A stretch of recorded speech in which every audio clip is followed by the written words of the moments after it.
दोस्तों आज इंडिया और इंग्लैंड के बीच वुमेन्स वर्ल्ड कप 2025 का मैच खेला गया। ये मुकाबला रोमांच, थ्रिल, एक्शन, ड्रामे से भरपूर देखने को मिला। जहां ये मुकाबला आखिरी गेंद तक गया, भारत को लास्ट ओवर में जीत के लिए 14 रन चाहिए थे और फिर जो हुआ उसने सभी को हैरान कर दिया। तो ऐसे में आज हम आपको इस वीडियो में बताएंगे इंडिया और इंग्लैंड के इस वुमेन्स मैच का पूरा रोमांचक हाइलाइट्स। तो ऐसे में आप इस वीडियो को अंत तक जरूर देखिएगा और अगर आप भी भारत की टीम के बहुत बड़े फैन हैं तो आप इस वीडियो को एक लाइक जरूर कर लीजिएगा। इस वीडियो का लाइक टारगेट 1000 लाइक्स का है। दोस्तों वुमेन्स वर्ल्ड कप 2025 का 20वां मुकाबला खेला गया इंदौर के ऐतिहासिक होलकर क्रिकेट स्टेडियम में, जहां आमने सामने थी दो बेहद मजबूत टीमें, भारत और इंग्लैंड। ये मैच दोनों टीमों के लिए बेहद अहम था। भारत के लिए ये जीत सेमीफाइनल की ओर एक बड़ा कदम होती, वहीं इंग्लैंड की टीम अगर जीत दर्ज कर लेती तो वह सीधे सेमीफाइनल में अपनी जगह पक्की कर लेती। टॉस हुआ और इंग्लैंड की कप्तान हीदर नाइट ने बिना किसी झिझक के पहले बल्लेबाजी करने का फैसला किया। पिच देखने में बिल्कुल बल्लेबाजों के लिए मुफीद लग रही थी। हल्की सी घास थी, लेकिन शुरुआती मूवमेंट के बाद बल्ले पर गेंद अच्छी तरह आ रही थी। जिसके बाद इंग्लैंड के लिए पारी की शुरुआत करने मैदान पर उतरी दो अनुभवी बल्लेबाज, टैमी ब्यूमॉन्ट और एमी जोन्स। दोनों का इरादा साफ था, पारी की नींव मजबूत रखना और शुरुआती ओवरों में विकेट नहीं गंवाना। भारत की ओर से नई गेंद लेकर आई रेणुका सिंह, जो अपनी स्विंग गेंदबाजी के लिए जानी जाती है। पहला ओवर बिल्कुल शानदार था, गेंद हवा में लहराई, बैट से दूर जाती हुई, लेकिन इंग्लैंड की ओपनर्स ने धैर्य से शुरुआत की। कुछ ही ओवरों में साफ दिख रहा था कि जोन्स और ब्यूमॉन्ट आज कोई गलती नहीं करना चाहती। एमी जोन्स ने कुछ बेहतरीन टाइमिंग से चौके लगाए, एक कवर ड्राइव, एक बैकफुट पंच और दर्शक तालियां बजाने लगे। वहीं टैमी ब्यूमॉन्ट ने स्ट्राइक रोटेट करते हुए एक छोर को थामे रखा। पहले 10 ओवरों में इंग्लैंड की टीम ने बिना कोई विकेट खोए 44 रन जोड़ लिए थे। भारतीय गेंदबाज कोशिश कर रहे थे कि रनों पर ब्रेक लगाया जाए, लेकिन इंग्लिश बल्लेबाजों की योजना साफ थी, जोखिम कम, रन स्थिर। 11वें ओवर में तमी और अम्मी दोनों ने मिलकर टीम का स्कोर 50 रन के पार पहुंचा दिया। भारत के फैंस थोड़े चिंतित थे क्योंकि अब तक कोई विकेट नहीं गिरा था। इसी बीच 13वें ओवर में एमी जोन्स ने श्री चरणी की गेंदों पर लगातार 2 चौके जड़ दिए, एक कवर्स के ऊपर से और दूसरा स्क्वायर लेग की दिशा में। अब इंग्लैंड पूरी तरह से नियंत्रण में नजर आ रही थी और जोन्स अपने अर्धशतक के करीब पहुंच चुकी थी। लेकिन कहते हैं ना कि क्रिकेट का मजा ही तब है जब कहानी पलट जाए, और ऐसा ही हुआ। 16वें ओवर में गेंदबाजी के लिए आई भारत की स्टार ऑलराउंडर दीप्ति शर्मा, जिन्होंने आते ही कमाल कर दिया। उन्होंने एक शानदार ऑफ स्पिन गेंद फेंकी जो हल्का सा टर्न हुई और टैमी ब्यूमॉन्ट को क्लीन बोल्ड कर गई। पूरा स्टेडियम गूंज उठा। दीप्ति शर्मा ने न सिर्फ भारत को पहला विकेट दिलाया, बल्कि इसी विकेट के साथ उन्होंने अपने वनडे करियर के 150 विकेट भी पूरे कर लिए। ये एक ऐतिहासिक पल था और दीप्ति ने हाथ उठाकर आसमान की ओर इशारा किया, जैसे ये पल उन्होंने भारत को समर्पित किया हो। अब क्रीज पर आई इंग्लैंड की अनुभवी बल्लेबाज हीदर नाइट। उन्होंने आते ही जोन्स का साथ निभाया और इंग्लैंड की पारी को संभालने में मदद की। 19वें ओवर में एमी जोन्स ने अपना अर्धशतक पूरा किया, एक शानदार 50 रन की पारी, जिसमें उन्होंने सिर्फ 68 गेंदें ली। स्टेडियम में इंग्लिश डगआउट से तालियों की गूंज सुनाई दी। 20 ओवरों के बाद इंग्लैंड का स्कोर था 90 रन पर 1 विकेट और टीम की स्थिति अभी भी मजबूत लग रही थी। लेकिन जैसे ही खेल थोड़ा आगे बढ़ा, भारत ने एक बार फिर वापसी की। दीप्ति शर्मा आज कुछ खास मूड में नजर आ रही थी। उन्होंने एक बार फिर एमी जोन्स को फ्लाइटेड गेंद फेंकी जो हवा में ऊपर गई और स्मृति मंधाना ने शानदार कैच लपक लिया। जोन्स की पारी खत्म हुई 56 रन के स्कोर पर। इंग्लैंड को दूसरा झटका लग चुका था और अब मैदान पर आई नैट सीवर ब्रंट, इंग्लैंड की सबसे भरोसेमंद बल्लेबाजों में से एक। अब इंग्लैंड की पारी की बागडोर थी नाइट और ब्रंट के हाथों में। दोनों बेहद समझदारी से बल्लेबाजी कर रही थीं।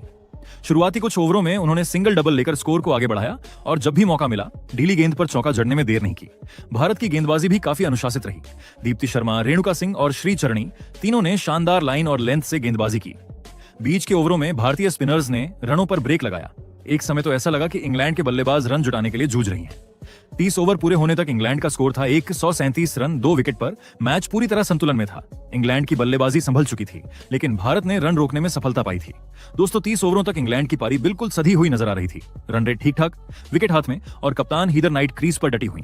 लेकिन 30वें ओवर के बाद जैसे ही इंग्लैंड की पारी ने रफ्तार पकड़ी, मैच का मिजाज ही बदल गया। अब तक शांत दिख रही हीदर नाइट अचानक गियर बदलते हुए भारत के गेंदबाजों पर टूट पड़ी। 31वें ओवर से ही नाइट ने अपने इरादे साफ कर दिए थे। अब वो रुकने वाली नहीं। उन्होंने रेणुका सिंह की गेंद पर शानदार कवर ड्राइव से चौका लगाया और फिर अगली गेंद पर मिड विकेट की दिशा में एक और बाउंड्री। इंग्लैंड के डगआउट से तालियों की गूंज उठी और दर्शक समझ गए कि कप्तान अब मैच को अपने तरीके से आगे बढ़ाने वाली है। 32वें ओवर में इंग्लैंड का स्कोर 150 रन के पार पहुंच गया। ये वही स्टेज थी जहां से टीम अपने स्कोर को विस्फोटक अंदाज में आगे बढ़ा सकती थी और इंग्लैंड ने बिल्कुल वैसा ही किया। अब गेंद बल्ले से ऐसे निकल रही थी जैसे कोई मिसाइल हो। हर बाउंड्री के साथ भारतीय खिलाड़ियों के चेहरों पर थोड़ा तनाव साफ झलकने लगा। 33वें ओवर में हीदर नाइट ने स्नेह राणा के खिलाफ ऑफ साइड में बेहतरीन कवर ड्राइव लगाकर अपना अर्धशतक पूरा कर लिया, वो भी सिर्फ 54 गेंदों पर। नाइट ने बल्ला उठाकर आसमान की ओर देखा और मुस्कुरा दी, लेकिन यह मुस्कुराहट सिर्फ राहत की नहीं थी, ये संकेत था कि अब असली हमला शुरू होने वाला है। 50 पूरी करने के बाद हीदर नाइट पूरी तरह से अलग रूप में नजर आई। अब वो हर ओवर में कम से कम 1 या 2 बाउंड्री निकालने के इरादे से बल्लेबाजी कर रही थी। दूसरी ओर नेट सीवर ब्रंट स्थिरता बनाए हुए थी। वो सिंगल डबल लेकर स्ट्राइक रोटेट करती रहीं ताकि नाइट को ज्यादा से ज्यादा स्ट्राइक मिल सके। नाइट की बल्लेबाजी अब दर्शकों के लिए रोमांच का केंद्र बन चुकी थी। उन्होंने क्रांति गौड़ की गेंद पर 38वें ओवर में एक शानदार गगनचुंबी छक्का लगाया जो सीधे दर्शक दीर्घा में जाकर गिरा और इसी के साथ इंग्लैंड का स्कोर 200 रन के पार पहुंच गया। अब ऐसा लगने लगा था कि इंग्लैंड की टीम आसानी से 300 रन का आंकड़ा पार कर लेगी। लेकिन क्रिकेट में हर मोड़ पर कहानी पलटती है। 39वें ओवर में भारत की युवा गेंदबाज श्री चरणी ने मैच में नई जान डाल दी। उन्होंने नेट सीवर ब्रंट को एक स्लोअर गेंद फेंकी जिसे वह ड्राइव करने के चक्कर में गलत टाइम कर बैठी और गेंद सीधी हरमनप्रीत कौर के हाथों में चली गई। यह भारत के लिए एक बड़ी राहत थी। नेट सीवर ब्रंट ने 49 गेंदों पर 38 रन बनाए, लेकिन जिस साझेदारी में वह शामिल थीं, उसने इंग्लैंड को एक मजबूत स्थिति में पहुंचा दिया था। अब क्रीज पर आई सोफिया डंकली, जो अपने आक्रामक अंदाज के लिए जानी जाती हैं। 40वें ओवर तक इंग्लैंड का स्कोर 214 रन 3 विकेट पर हो चुका था। लगाने की पूरी कोशिश की, लेकिन इंग्लैंड की हीदर नाइट के आत्मविश्वास के आगे सब बेअसर लग रहा था। 44वें ओवर में श्री चरणी की गेंद पर नाइट ने लगातार 2 बेहतरीन चौके जड़े, एक पॉइंट की दिशा में और दूसरा लॉन्ग ऑफ की ओर। इसके साथ ही उन्होंने अपनी सेंचुरी पूरी कर ली। 86 गेंदों पर शतक। पूरा इंग्लैंड डगआउट खड़ा होकर ताली बजाने लगा। दर्शकों में मौजूद इंग्लिश फैंस ने झंडे लहराए। नाइट की यह पारी वाकई कमाल की इनिंग थी, लेकिन जैसे ही नाइट शतक लगाकर और बड़े शॉट्स के लिए तैयार हो रही थी, किस्मत ने उनका साथ छोड़ दिया। 45वें ओवर में स्नेह राणा की गेंद पर उन्होंने 2 रन चुराने की कोशिश की, लेकिन थ्रो सीधा विकेटों पर लगा और नाइट रन आउट हो गई। पूरा स्टेडियम एक पल के लिए शांत हो गया, क्योंकि नाइट की पारी खत्म हो चुकी थी। उन्होंने 91 गेंदों पर 109 रन बनाए, जिसमें 15 चौके और 1 छक्का शामिल था। ये पारी इंग्लैंड की नींव थी और उनके आउट होने के बाद भारत ने राहत की सांस ली। अब मैदान पर आई एमा लैम्ब। इंग्लैंड का स्कोर इस वक्त 45वें ओवर में 250 रन के पार जा चुका था। इंग्लैंड 300 के आंकड़े की ओर बढ़ रहा था, लेकिन भारत के गेंदबाजों ने अगले ही ओवर में एक और वार कर दिया। 46वें ओवर में एक बार फिर श्री चरणी ने कमाल कर दिखाया। उन्होंने सोफिया डंकली को शानदार गेंद पर फंसाया। डंकली ने शॉट खेला, लेकिन टाइमिंग खराब रही और दीप्ति शर्मा ने कैच लपक लिया। डंकली ने 21 गेंदों पर 15 रन बनाए, लेकिन उनका विकेट गिरते ही इंग्लैंड की गति थोड़ी धीमी पड़ गई। अब मैदान पर थी निचले क्रम की बल्लेबाजें और भारत ने अपने स्पिनरों से दबाव बनाना शुरू किया। इंग्लैंड के लोअर ऑर्डर की बल्लेबाजें रन बनाने के लिए संघर्ष करती रहीं। भारतीय गेंदबाजों ने डेथ ओवर्स में लाइन और लेंथ इतनी सटीक रखी कि कोई भी बल्लेबाज खुलकर नहीं खेल पाई। हालांकि शार्लेट डीन ने अंत तक डटी रहीं और कुछ शानदार शॉट्स लगाए। डीन ने आखिरी ओवरों में 2 बेहतरीन बाउंड्री लगाकर इंग्लैंड को सम्मानजनक स्कोर तक पहुंचाया। उन्होंने 13 गेंदों पर 19 रन बनाए और उनकी बदौलत इंग्लैंड ने अपने 50 ओवरों में 288 रन 8 विकेट के नुकसान पर बनाए। वहीं भारत के गेंदबाजों की बात करें तो सबसे शानदार प्रदर्शन रहा दीप्ति शर्मा का। उन्होंने अपने स्पेल में कमाल की गेंदबाजी करते हुए 4 विकेट झटके और इंग्लैंड की पारी को कई बार झकझोर दिया। वहीं युवा गेंदबाज श्री चरणी ने भी अपनी सटीक गेंदबाजी से प्रभावित किया और 2 विकेट हासिल किए। अब भारत के सामने लक्ष्य था 289 रन का लक्ष्य, जिसके बाद टीम इंडिया इस लक्ष्य का पीछा करने के लिए मैदान पर उतरी। भारत की तरफ से पारी की शुरुआत करने के लिए मैदान पर आई टीम की भरोसेमंद सलामी बल्लेबाज स्मृति मंधाना और युवा प्रतिभा प्रतिका रावल। इंग्लैंड की ओर से नई गेंद थामी तेज गेंदबाज लॉरेन बेल ने। पिच पर हल्की नमी थी और हवा में भी स्विंग मौजूद थी। ऐसे हालात में शुरुआती कुछ ओवर बहुत अहम थे। लॉरेन बेल ने जब पहली गेंद फेंकी तो वो इतनी बेहतरीन स्विंग हुई कि गेंद सीधे विकेट कीपर एमी जोन्स के दस्तानों में जा समाई, लेकिन भारत ने शुरुआत संभल कर की। स्मृति और प्रतिका दोनों ने शुरू के कुछ ओवर बेहद सधी हुई बल्लेबाजी से खेले। फिर दूसरे ओवर की चौथी गेंद पर किस्मत ने भारत का साथ दिया। प्रतिका रावल ने एक उछाल भरी गेंद को स्क्वायर कट करने की कोशिश की, लेकिन गेंद हवा में उछल गई। लग रहा था कि उनका कैच पकड़ा जाएगा, पर इंग्लैंड की खिलाड़ी लिंडसे स्मिथ ने आसान सा कैच गिरा दिया। स्टेडियम में चारों तरफ से राहत की आवाजें आईं, लेकिन दुर्भाग्य से प्रतिका रावल इस जीवन दान का फायदा नहीं उठा सकी। तीसरे ओवर की आखिरी गेंद पर वही लॉरेन बेल फिर आई और उन्होंने अपनी शानदार लाइन और लेंथ से प्रतिका को छका दिया। गेंद हल्का सा बाहर की ओर स्विंग हुई। प्रतिका ने बल्ला लगाया और गेंद सीधी विकेट कीपर एमी जोन्स के हाथों में चली गई। भारत को पहला झटका 13 रन के कुल स्कोर पर लग गया। प्रतिका रावल ने 14 गेंदों पर केवल 6 रन बनाए और वापस पवेलियन लौट गईं। अब मैदान पर आई नंबर 3 पर खेलने हरलीन देओल। शुरुआत में हरलीन ने खुद को सेट करने पर ध्यान दिया। स्मृति और हरलीन दोनों ने मिलकर रन धीरे धीरे जोड़ने शुरू किए, लेकिन इंग्लैंड की गेंदबाजी इतनी सटीक थी कि भारतीय बल्लेबाजों को कोई भी बड़ी शॉट खेलने का मौका नहीं मिल रहा था। पहले 6 ओवरों तक टीम इंडिया का स्कोर केवल 18 रन पर सिमटा रहा।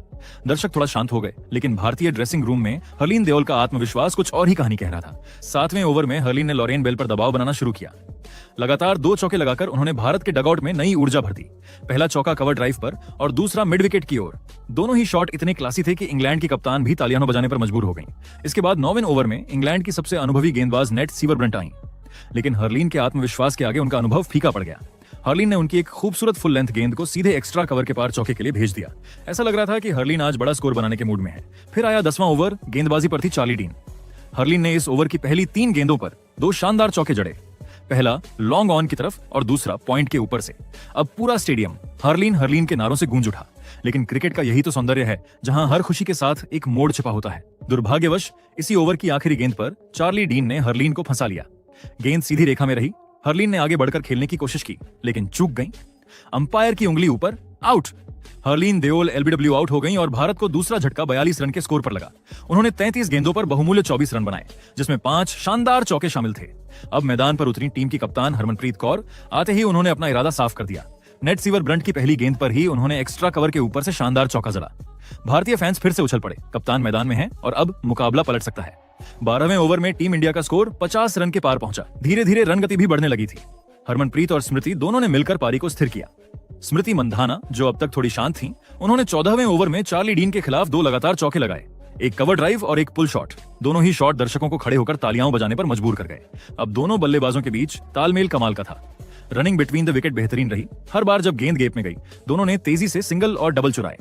एक दूसरे पर भरोसा और समझदारी साफ झलक रही थी। 18वें ओवर में दोनों ने मिलकर अर्धशतकीय साझेदारी पूरी की।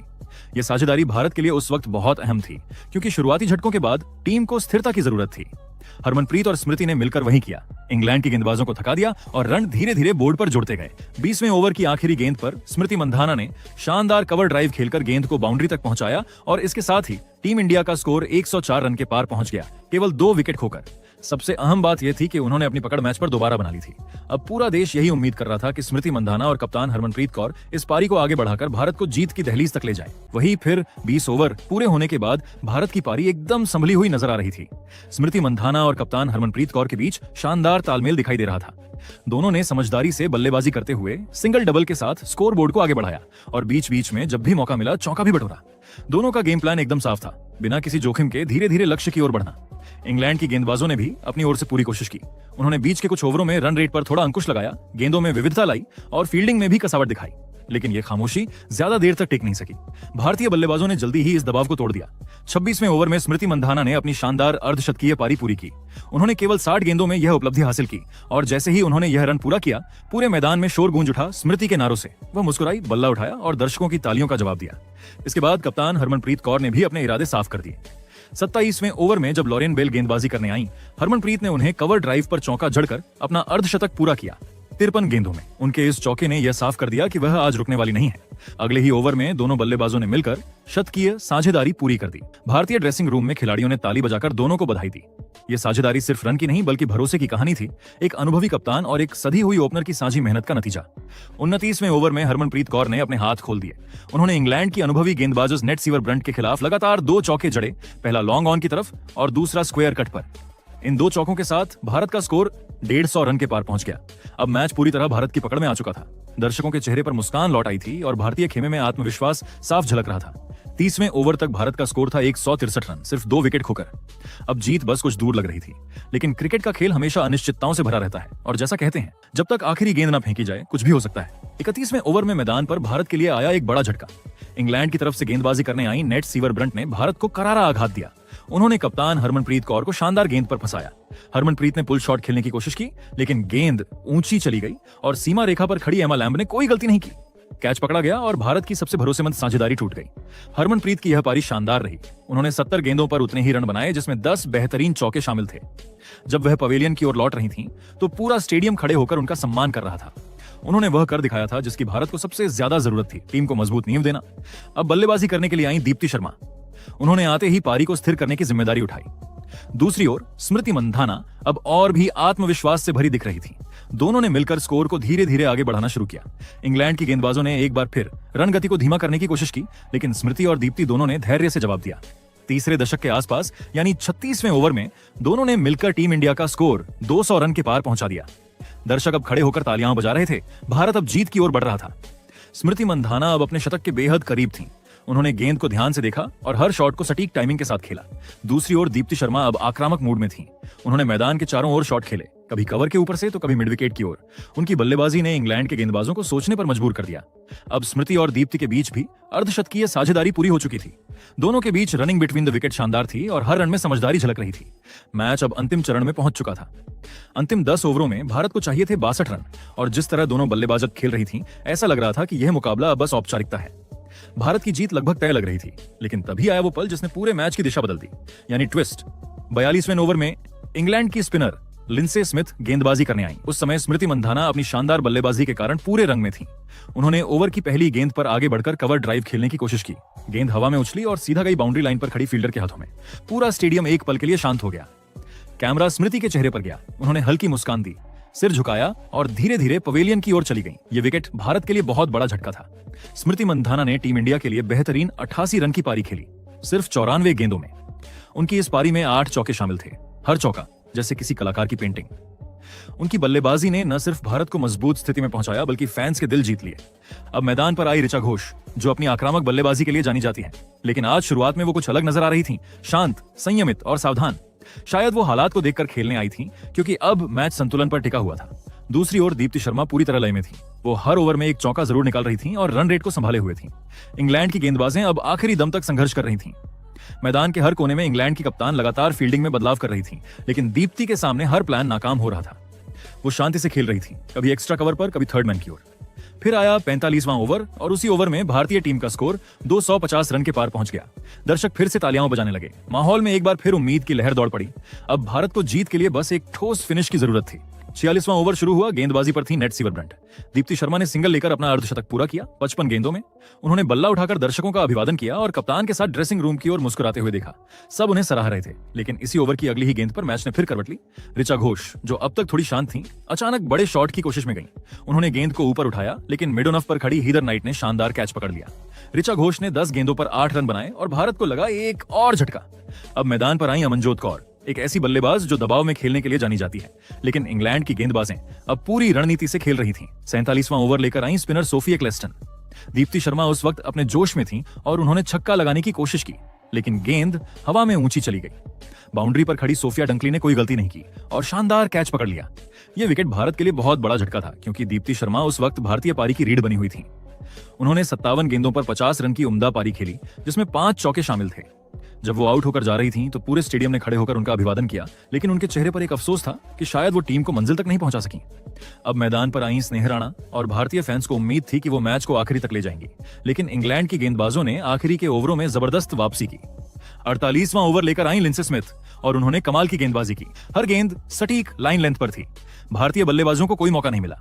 उस ओवर से सिर्फ 4 रन आए और अब भारत के सामने समीकरण था 2 ओवरों में 23 रन की जरूरत, जिसके बाद 49वां ओवर लेकर आई लॉरेन बेल। भारत को चाहिए था बड़ा ओवर। ओवर की तीसरी गेंद पर स्नेह राणा ने मिड विकेट की ओर जोरदार चौका लगाया, लेकिन उस ओवर में कुल 9 रन ही आए। अब आखिरी ओवर बाकी था। भारत को जीत के लिए चाहिए थे 14 रन। तनाव, रोमांच और उम्मीद सब एक साथ हवा में घुल चुके थे। इंग्लैंड की ओर से गेंदबाजी करने आई लिंसे स्मिथ। पहली गेंद शानदार यॉर्कर, सिर्फ 1 रन। दूसरी गेंद सिंगल। तीसरी गेंद फिर सटीक गेंद, कोई बाउंड्री नहीं। पहली 3 गेंदों में केवल 3 रन। अब जरूरत थी 11 रन की 3 गेंदों में। स्मिथ ने अगली गेंद फिर सटीक फेंकी। बल्लेबाज कोई बड़ा शॉट नहीं खेल सकी। चौथी गेंद पर फिर सिर्फ 1 रन आया। अब जीत के लिए आखिरी 2 गेंदों पर चाहिए थे 10 रन। 5वीं गेंद फिर केवल 2 रन। अब अंतिम गेंद पर चाहिए थे 8 रन, यानी असंभव जैसी स्थिति। भीड़ में खामोशी थी, लेकिन उम्मीद की एक किरण बाकी थी। स्मिथ दौड़ी, गेंद फेंकी, अमनजोत ने ताकत लगाई और गेंद बाउंड्री की ओर गई। चौका। लेकिन यह काफी नहीं था। भारत इस मैच को जीत के मुहाने तक ले जाकर 4 रन से हार गया। भारतीय डगआउट में खिलाड़ियों के चेहरों